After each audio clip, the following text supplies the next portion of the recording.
Amazing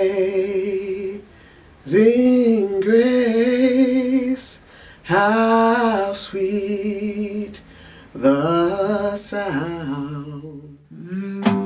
I fell in love with the church at a very early age. My mother and grandmother primarily were the ones who would take us to church, myself and my, at that time, two younger sisters. It was always a place that I felt was home. Everything about the church, her music, her colors, her pageantry. There was something about this man named Jesus that worked for me. I never was one to want to be a part of like the choir and those kind of things, but literally it was the sermons that stirred me. Even if I didn't understand all the words, there was just something about it. As I got older, what I found was that church remained important for me, even when I kind of quote unquote strayed. And I would have times I would party really late, and all my friends knew no matter how late I was out Saturday night, even if they were continuing, I was going to go to church and then come back and do whatever else we were doing. When I got into my 20s, I joined the Church of God in Christ. I had moved to Los Angeles at that time.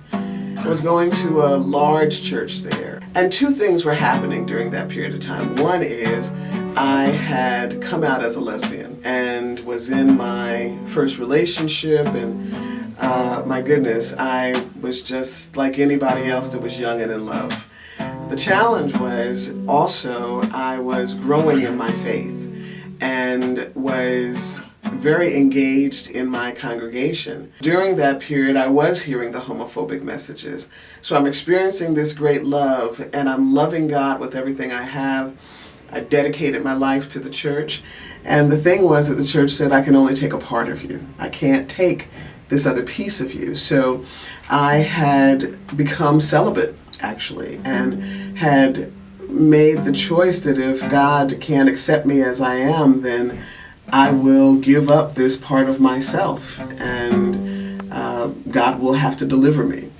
So remained celibate for actually 7 years, and just had no sense that God could possibly use me, love me, embrace me as a lesbian. At the point that I was about to get married to one of the elders in our church, knowing I was not in love, but because the church wanted me to do that, that I might be further accepted as this kind of up-and-coming young evangelist missionary, only to find out that there were so many challenges with this situation. And I went to God and I said, I don't get this. I'm serving you with everything I have, and no, I love you with everything that I have.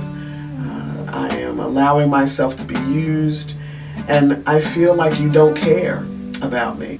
I felt at that moment that it was such a critical turning point. God's mercy and grace presented itself in a way that I had never experienced it prior, or in an interesting kind of way since. I've experienced God greatly, but that moment I needed God to present himself to me anew.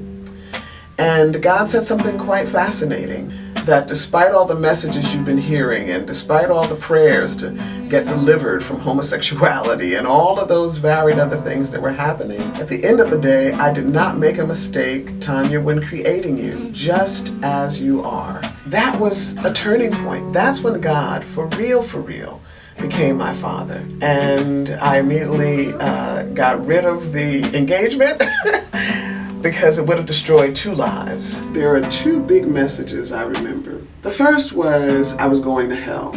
All of those who are gay and lesbian are going to hell because God is not pleased with that. The other message that I heard was when I came to the Unity Fellowship Church movement, and I heard that God is love and love is for everyone. And there was something about that, when hearing that spoken by a man who was reverend and gay and unapologetic, I just never knew there could be such a thing. And then to go to these congregations and see people coming in with their families who were same-gender loving people, or to see the trans man or woman show up and not have to be afraid, I had found home.